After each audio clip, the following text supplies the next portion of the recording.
Oral and written communication, the two methods of verbal communication.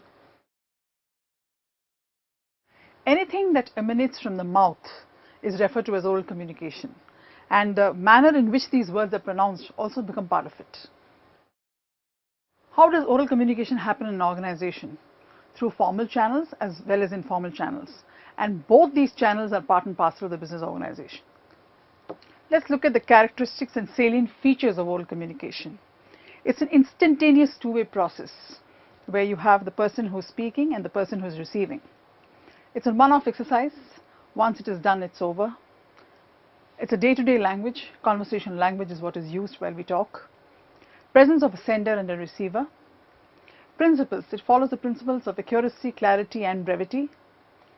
And the effect of body language and speech modulation play a big role as far as oral communication is concerned. Whatever is said neither can be erased or mended. Methods of oral communication. Where are oral communication mostly practiced in an organization? Among individuals, when we have a face-to-face conversation, probably colleagues at the lunchroom, the corridors, when they're sharing brief information or having an informal chat. Interviews, where a panel of interviewers ask questions to an interviewee. Telephone conversations, which are so common in a business environment. Grapevines, the informal methods of a chat or a discussion in an organization. Oral communication among groups happens during negotiations. Trade unions may negotiate with the management for their demands for their employees. Meetings, where lots of items are discussed and the agenda for the meeting is finalized and the conclusions drawn.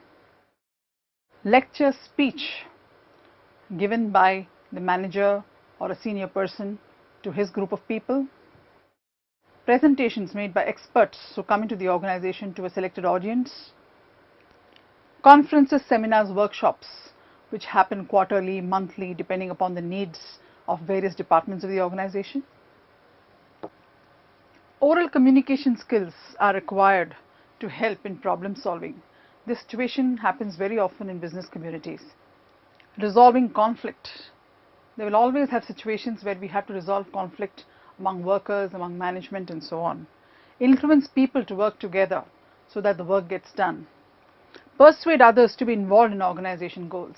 So persuasion skills, influencing skills, resolving conflict skills, problem solving skills, all of them require oral communication skills. Be assertive without being aggressive. Developing listening skills. If we can listen well, half the problems are solved in a business environment. Be an effective negotiator. Very often we'll have to negotiate with suppliers, with employees to get some things or the other done. Advantages of oral communication. The advantage of oral communication is that you get immediate feedback about what you're saying. Better relationship, trust builds, because while you're communicating, people are seeing your sincerity in the communication. Time saving, because when you write, you need a lot more time. And by the time it reaches the person where it has to reach, there is a time gap, which is not there as far as oral communication is concerned. Effective tool of persuasion, because when we persuade, we need immediate feedback to change our style and handle the situation. Effective tool of group communication. Smaller groups, it's so much easier with an oral communication. Economical, since we don't have to have a literate person, the person's time and paper and writing skills, all of this does cost money. Allows to measure effectiveness immediately. Immediately, if you hear a clap when you're making a lecture, you know that your lecture has gone off well. It is the only way out during an emergency. Just imagine if there's a fire in the building. You cannot be sending written memos saying the building is on fire. You have to immediately take the public address system and say the building is on fire, please vacate. So oral communication is a must there. What are the disadvantages of oral communication? Lack of retention/documentation. Whenever we say something to an employee or to a client, if it is not in the written form, obviously it has They may not retain what we say, neither it is documented. Distortion in passing the message. If a message is getting passed from one person to the other, like Chinese whispers, it tends to get distorted. And what we want to actually say, and that what must reach the right person may not reach, the message may not reach in the right form. No legal validity since nothing is in written form. Possibility of misunderstanding. If it is heard in the wrong context, it may be misunderstood. Unsuitable for long messages, because where we started and where we ended, people may not be able to keep track of the whole thing. Difficulty in assigning responsibility. Since nothing is written, we don't know where the source from where the message arises sometimes, and hence it's difficult to assign responsibility. It is constrained by physical barriers. If we are talking over the telephone and there is a disturbance, then what we may want to convey may not be well received on the other end, and hence the message may not fulfill its purpose. Not effective when the target group is spread out. It's very difficult to have an oral communication with people all around the world. Though there are different methods coming in today, video conferencing and so on, even then voice distortions, image not in sync with voice, these are issues which still exist.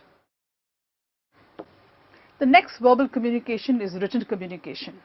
It is impossible to think of business or an organization without written communication. Talk about statutory documents, talk about policy documents, talk about responsibility letters or job descriptions, we need written communication. Methods of written communication, very many. Letters, memoranda, notices, circulars, inquiries, forms, contracts, quotations, everything in written form is what leaves a business or a company or an organization. Characteristics of written communication. Most formal type of communication, where the language has to be looked into, grammar, style, everything matters. Used for documentation, for future use. If a procedure is drawn out and it is written and documented can be used forever in the organization. Used for circulation of information. We've seen very often in organizations where if a circular has to saying that it's a holiday tomorrow, written and communicated where everybody signs so that everybody knows that tomorrow is a holiday. Conventional by nature, it has to follow the rules of writing. Hence, grammar, styles have to be looked into. Presence of both sender and receiver is not necessary. The person who is writing can write at his own time, and the person who has to receive will get at his own time. A creative activity. Writing is an art, a skill, and requires creativity. Time factor. It needs time, because anything which is creative needs to be thought out, the ideas have to be written and structured, and there's a style of writing. It has fewer cycles. Since it is written, there is less of ambiguity and hence lesser cycles. What are the advantages of written communication?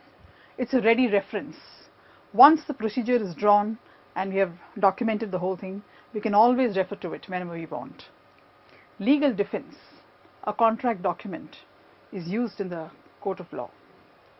Promotes uniformity.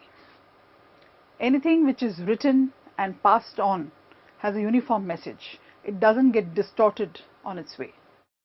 Mass access. Anybody can access a written document. Suitable for distance communication. In an oral communication over distance, the person may not be able to see, hence may not perceive the way things are being communicated. But when it is written, it becomes very clear. Image building. A written document given in the newspaper is an image building exercise. Accurate and unambiguous. Permanent in nature because it is written. Facilitates in order to assign responsibility.